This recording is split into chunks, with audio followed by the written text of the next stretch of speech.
সীমান্তে ৫৩ বিজিবির উদ্যোগে শীতার্তদের মাঝে শীতবস্ত্র বিতরণ। চাঁপাইনবাবগঞ্জ থেকে মাহিদুল ইসলাম ফরহাদ প্রতিবেদনে। চাঁপাইনবাবগঞ্জ সীমান্ত এলাকায় শীতার্ত ও অসহায় ৩০০ জনসাধারণের মাঝে শীতবস্ত্র বিতরণ করা হয়। ৬ জানুয়ারি সোমবার সকাল ১০:৩০ ঘটিকায় শীতবস্ত্র বিতরণ কর্মসূচি অনুষ্ঠিত হয়।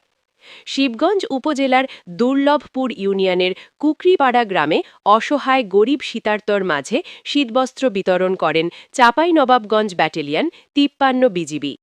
উক্ত অনুষ্ঠানে প্রধান অতিথি হিসেবে উপস্থিত বিজিবি রাজশাহী সেক্টরের sector commander colonel Syed Kamal Hossain PSC.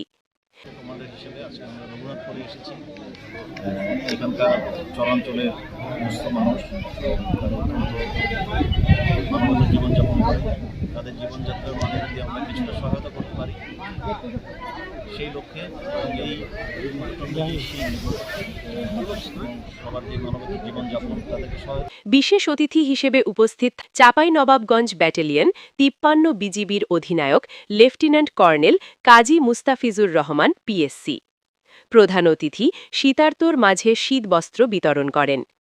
এই বছরে অতিরিক্ত শীতের তীব্রতা বেড়ে যাওয়ায় সীমান্ত এলাকার দরিদ্র, অসহায় ও শীতার্ত মানুষের পাশে দাঁড়াতে এ উদ্যোগ নিয়েছে বর্ডার গার্ড বাংলাদেশ বিজিবি। শীতবস্ত্র পেয়ে স্থানীয় মানুষ অনেক উপকৃত হয়েছে। সীমান্তের স্থানীয়রা জানান, চাঁপাইনবাবগঞ্জ সীমান্ত এলাকায় পেটের দায়ে শীত উপেক্ষা করে দিনমজুর সহ বিভিন্ন পেশাজীবী দরিদ্র মানুষ বিভিন্ন কাজে লিপ্ত থাকে। প্রতি বছর মতো এবারেও ৫৩ বিজিবির এ ধরনের মানবিক উদ্যোগ তাদের কষ্ট লাঘবে সহায়ক ভূমিকা রাখবে।